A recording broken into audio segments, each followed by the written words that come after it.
Hello, I'm Tom. Welcome to a new video series I'm planning to do, SA Infrastructure Goings On.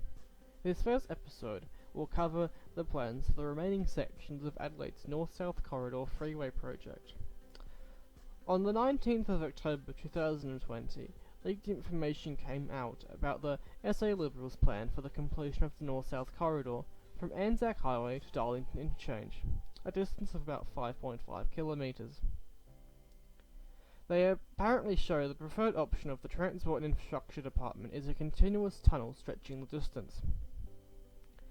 The documents themselves have not been made available to the public or on any news sites or from SA Labour, so we'll have to trust them at their word. It's safe to say, however, that more information about this project will likely be delivered in the state's November budget.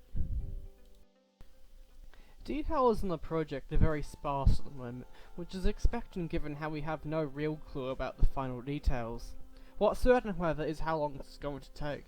Even under the current government's best case scenario, the completion of the 10.5 kilometre corridor is said to take at least the next decade, and given SA's history of big infrastructure, it's plausible to take longer than that.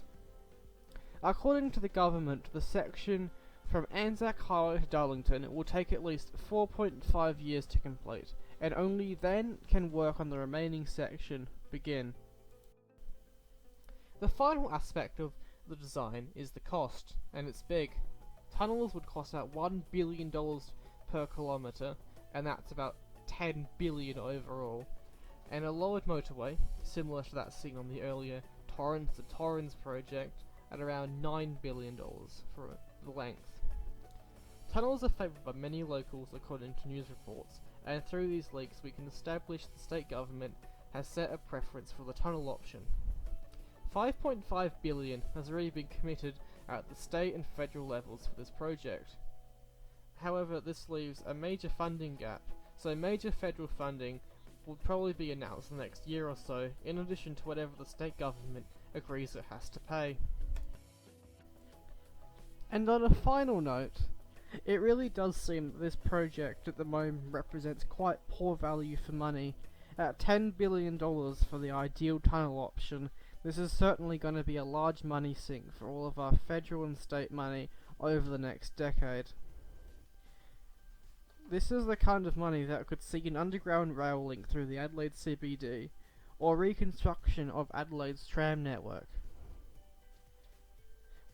I am disappointed to find out that we shall forever be like the rest of Australia's capital cities, stuck in an awful motorway box, sitting in traffic endlessly, waiting for them just to add another lane. Thanks for watching the video. Subscribe if you haven't, and like the video to help it in the algorithm. It would be much appreciated. I'll hopefully be doing more of these in the future, as SA has certainly got to see its fair share of infrastructure in the future.